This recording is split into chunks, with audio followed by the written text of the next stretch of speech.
మీరు చెప్తున్నట్టుగా భారతీయ జనతా పార్టీ ఈ ఎలక్టోరల్ బాండ్ల ద్వారా విరాళాల ద్వారా ఎక్కువ 6,566 కోట్లు సార్ మీరు చెప్తున్నట్టుగా. వైఎస్ఆర్ కాంగ్రెస్ పార్టీ 382 కోట్లు, టీడీపీ 146 కోట్లు, డిఎంకే 616 కోట్లు, బీజేడీ 774 కోట్లు, కాంగ్రెస్ 1,123 కోట్లు.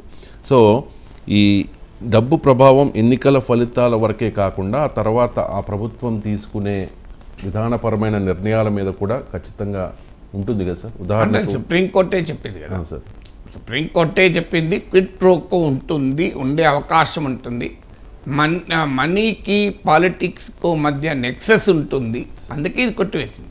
ఇప్పుడు సుప్రీంకోర్టు దీన్ని కొట్టివేసటానికి 3 అంశాలు ప్రధానంగా చెప్పింది. అందులో ఒకటి ఈ క్విడ్ ప్రోకో, రెండవది ఇది రైట్ టు ఇన్ఫర్మేషన్, అంటే రైట్ టు నో, అంటే ప్రజలకు తెలుసుకునే హక్కును దెబ్బతీస్తుంది. ఎందుకంటే ఎవరు ఏ ఏ ఏ కంపెనీ ఏ పార్టీకి డొనేషన్ ఇచ్చిందన్నది రహస్యంగా ఉంచుతారు.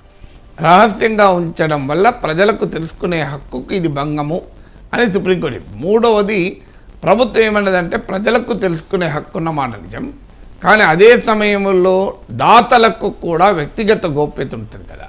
నేను డొనేషన్ ఇవ్వదలుచుకున్నాను, నా డొనేషన్ నేను ఇచ్చానన్న సంగతి అందరికీ తెలియవద్దు అని నాకు అనిపిస్తుంది. మరి నా హక్కుల సంగతి ఏంటి అంటే ఈ ఇన్ఫర్మేషన్ ప్రైవసీ సంగతి ఏంటని ప్రభుత్వం అడిగింది. అప్పుడు సుప్రీంకోర్టు ఏమన్నదంటే దాతలకు తాము విరాళం ఇచ్చినట్లు సమాచారాన్ని గోప్యంగా ఉంచాలన్న దాతల హక్కులు ఉండొచ్చు, పౌరులకు ఎవరు ఏ పార్టీకి ఎవరి నుంచి విరాళం వచ్చింది అని తెలుసుకునే హక్కు ఉంటుంది.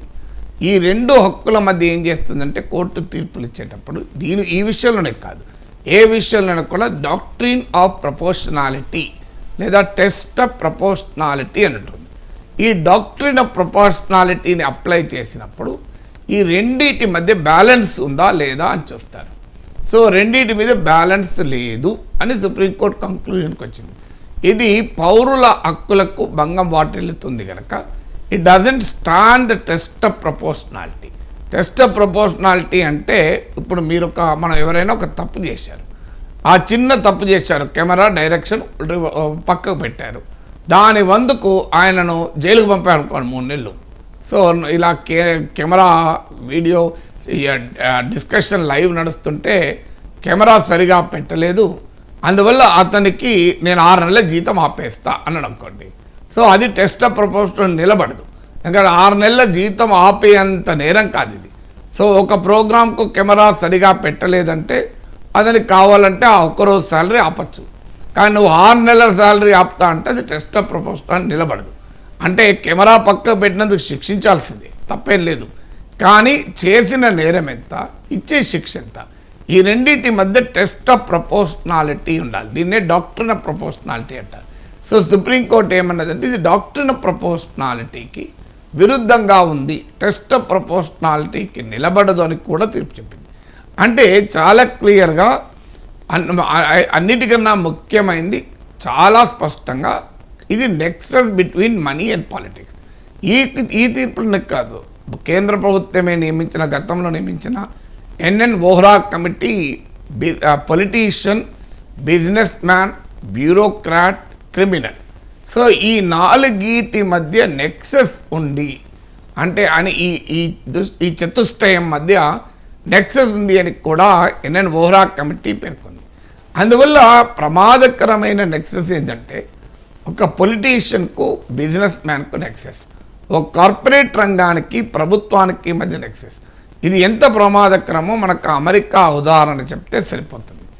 అమెరికాలో మీకు ఒక క్లాసిక్ ఎగ్జాంపుల్ ఏంటంటే అందరికీ తెలుసు, తుపాకులు పట్టుకొని విచక్షణారహితంగా కాల్పులు జరుపుతూ ఉంటారు, అమాయకులు మరణిస్తుంటారు. మన వాళ్ళు కూడా తెలుగు బిడ్డలు కూడా ఇందుకు బలైన ఉదాహరణలు అనేకం ఉన్నాయి. చాలామందికి ఒక అనుమానం వస్తుంది, ప్రపంచాన్ని శాసించగలిగే మిలిటరీ శక్తి ఉన్న అమెరికా కనీసము తన దేశ పౌరులపైన విచక్షణారహితంగా మెంటల్లీ రిటార్డెడ్ ఫెలోస్ కూడా, మెంటల్లీ ఇల్ ఫెలోస్ కూడా తుపాకులు పట్టుకొని స్వైర విహారం చేస్తున్నారే. మన దేశంలో ఇది జరగదే. మనం ఎక్కడన్నా హైదరాబాద్లో చూసామా తుపాకు పట్టుకొని ఎవరిని పడతాం అనిపోయిన పిచ్చి పిచ్చిగా కాల్పులు జరిపినట్లు. ఇది అమెరికా లాంటి ఇంత అత్యంత శాస్త్ర సాంకేతిక ప్రగతి సాధించిన దేశం కదా అని ఎవరికైనా అనుమానం వస్తుంది. దానికి కారణం ఏంటంటే మన దగ్గర తుపాకుల లైసెన్స్ ఈజీగా దొరకదు. అమెరికాలో ఎవరికైనా తుపాకులు ఇస్తారు, కనీసమైన బ్యాక్గ్రౌండ్ చెక్ కూడా సరిగా చేయకున్నా కూడా ఇస్తారు. సో దీన్ని అమెరికాలో చాలామంది వ్యతిరేకిస్తూనే ఉన్నారు. దీనివల్ల ఎలాంటి అంటే ఒక మార్కెట్లో ఒక ఇలాంటి మైక్ కొనుక్కున్నట్లు, మార్కెట్లో ఒక టాయ్ కొనుక్కున్నట్టుగా తుపాకీ అమెరికాలో కొనుక్కోవచ్చు. ఇప్పుడు మన దగ్గర అలా తుపాకీ కొనుక్కోలేము. తుపాకుల షాపు పోయి నాకు 2 తుపాకులు ఇవ్వండి సార్ అంటే ఇయ్యడు. సో నీకు పోలీస్ పర్మిషను, అనుమతి, నీకు రైఫల్ వెపన్ హోల్డ్ చేసుకునే ఆ పర్మిషన్ పోలీస్ వాళ్ళు ఉంటేనే, అది కూడా ఎన్నికల సమయంలో నువ్వు దాన్ని వెళ్ళి పోలీస్ స్టేషన్లో డిపాజిట్ చేయాలి, మళ్ళీ ఎన్నికలు అయిపోయాక తీసుకొచ్చుకోవాలి. ఇన్ని రిస్ట్రిక్షన్స్ ఉంటాయి. అమెరికాలో ఏవి ఉండవు. కారణం ఏంటి అంటే అమెరికాలో ఈ తుపాకుల పరిశ్రమ, నేషనల్ రైఫిల్ అసోసియేషన్ అంటారు, వీరు అమెరికన్ పొలిటీషియన్లకు ఫండింగ్ ఇస్తుంటారు, అమెరికన్ లా మేకర్స్. మరీ ముఖ్యంగా రిపబ్లికన్ పార్టీని డబ్బులు ఇచ్చే వాళ్ళంతా, ఆ డబ్బులు ఇచ్చే వాళ్ళు ఇలాంటి వాళ్ళు చాలా ఎక్కువ మంది. అందుకే రిపబ్లికన్ పార్టీ కాంగ్రెస్ మెన్ ఏమాత్రము తుపాకుల పరిశ్రమ పైన ఆంక్షలు పెడతామన్నా ఒప్పుకోరు, తీవ్రమైన వ్యతిరేకత వ్యక్తం చేస్తారు. అంటే ఇదొక ఉదాహరణ. కార్పొరేట్ నెక్సెస్ ఉంటే ఎలా ప్రభుత్వాల విధానాలు ప్రభావితం అవుతాయని. మీకు ఇంకొక ఉదాహరణ కూడా చెప్తాను. మన దేశంలో కూడా ఇది ఎక్స్ట్రీమ్లీ డిఫికల్ట్ టు ఎస్టాబ్లిష్. అంటే వీడు విరాళం ఇచ్చాడు, ఈ విధానం వచ్చింది అని ఎస్టాబ్లిష్ చేయడం కష్టం, కానీ మన కళ్ళ ముందు కనబడుతుంటుంది.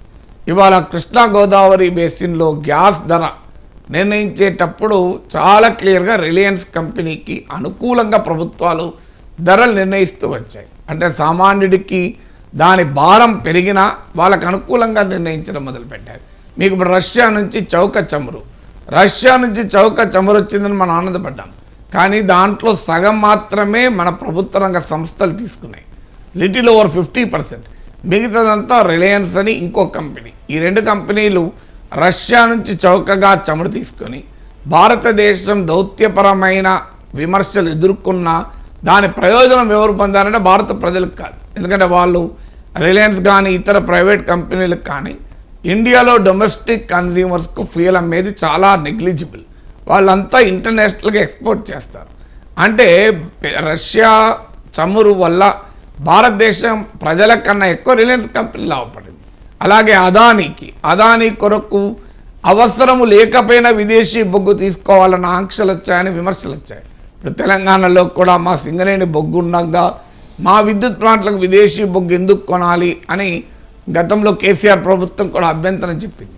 అనేక ప్రతిపక్ష పాలిత రాష్ట్రాలే కాదు, బీజేపీ పాలిత రాష్ట్రం కూడా నాకు గుర్తున్నంత వరకు ఉత్తరప్రదేశ్లో అభ్యంతరం చెప్పింది. సో మేమెందుకు కొనాలి అదాని ఈ విదేశీ బొగ్గు అంటే, విదేశీ బొగ్గు మినిమం కొంత కొనాల్సిందే అని మోడీ ప్రభుత్వం కండిషన్ పెట్టింది. ఎందుకంటే మన దేశంలో బొగ్గు నిక్షేపాలు సరిపోవని కారణం పెట్టింది. కానీ అందరికీ తెలుసు ఆ ఫారిన్ కోల్ ఇంపోర్ట్స్ అన్నీ, అందులో ఒక ప్రధానమైన భాగం అదాని. దాని రేట్లు ఇష్టం వచ్చినట్టుగా పెంచి పెద్ద ఎత్తున ఈ ఇంపోర్టెడ్ కోల్లో అదాని లాభపడ్డాడు, అదాని ఇండస్ట్రీస్. అందువల్ల ఇలా మనం ఒక్కుదానకు కాదు, స్పెక్ట్రమ్ ఎలకేషన్లో, బొగ్గు బ్లాక్ల ఎలకేషన్లో పెద్ద కార్పొరేట్ సంస్థలు భయంకరంగా లాభపడ్డాయి. సో ఇప్పుడు మనకు ప్రభుత్వ రంగం ఉండకూడదు, విశాఖ స్టీల్ ప్లాంటు అమ్మాలి అని కేంద్ర ప్రభుత్వం చెప్తుంది. మరోవైపు ఏమో private company, mobile phone company లాభం అయ్యేలా ఆ కంపెనీకి వాటా తీసుకుంటుంది. అని మరి ప్రభుత్వ రంగమేమో మంచి బ్రహ్మాండంగా నడిచే విశాఖ స్టీల్ అమ్ముడేందుకు, ఆ మొబైల్ ఫోన్ కంపెనీలో వాటాలు తీసుకునేందుకు, అంటే ఇవి ఎవరి ప్రయోజనాల కొరకు ఇచ్చేస్తున్నారు? ఇలాంటి ఉదాహరణలు మనం అనేకం చెప్పచ్చు. సెప్టెంబర్ 2019లో కార్పొరేట్ ఇన్కమ్ ట్యాక్స్ నియర్లీ 10% తగ్గించారు. దానివల్ల 1,86,000 కోట్ల రూపాయలు కేంద్ర ప్రభుత్వ ఖజానాకు నష్టమైందని పార్లమెంటరీ స్టాండింగ్ కమిటీ లెక్కేసింది. పోనీ అప్పుడు ఏం చెప్పింది ప్రభుత్వము? ఇన్వెస్ట్మెంట్ పెంచడానికి మేము ట్యాక్స్ తగ్గిస్తున్నామన్నారు. నిజంగానే ట్యాక్స్ తగ్గించడం వల్ల ఇన్వెస్ట్మెంట్ పెరిగితే తప్పలేదు. ఇన్వెస్ట్మెంట్ పెరిగిందా అంటే మీరు లెక్కలు తీయండి. 2019 నుంచి ఇప్పటికీ ఇన్వెస్ట్మెంట్ రేషియో పెరగలేదు, పెరగకపోగా పడిపోయింది. కేంద్ర ఆర్థిక మంత్రి నిర్మలా సీతారామన్ చాలా క్లియర్గా పార్లమెంట్లో సిఐఏ మీటింగ్లోకి వెళ్ళి మేము మీకు ఇన్ని రాయితీలు ఇచ్చినా మీరు ఎందుకు పెట్టుబడులు పెట్టడం లేదు అని అడిగింది. మీరు వృద్ధి రేటు తీసుకోండి, ఇన్ని రాయితీలు ఇస్తున్నారు కదా, వృద్ధి రేటు పెరుగుతుందా? ఇటీవల డాక్టర్ సుబ్రహ్మణ్య స్వామి హిందూలో ఆర్టికల్ రాశాడు. ఆయన 7.3% జీడిపి గ్రోత్ రేట్ అంటున్నారు. కానీ మీరు లెక్క తీయండి, లో బేస్ వల్ల ఈ పర్సెంటేజ్ ఉంది 2019-20 నుంచి ఇవాళ 2023-24 మధ్యలో కనుక కంపేర్ చేస్తే effective annual GDP growth rate 4% మించి లేదు అని లెక్కలతో సాధించారు. మరి పారిశ్రామిక వర్గానికి ఇన్ని రాయితీలు ఇచ్చినా మరి ఎందుకు ఇండస్ట్రియల్ డెవలప్మెంట్ ఇన్వెస్ట్మెంట్ పెరగడం లేదు, మ్యానుఫ్యాక్చరింగ్ గ్రోత్ రేట్ ఎందుకు పెరగడం లేదు?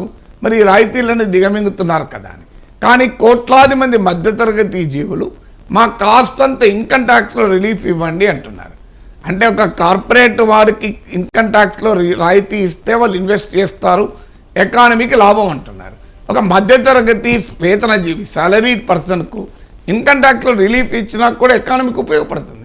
అది ఇంకా ఎక్కువ ఉపయోగపడుతుంది, ఎందుకంటే అది కన్జంప్షన్గా మారిపోతుంది.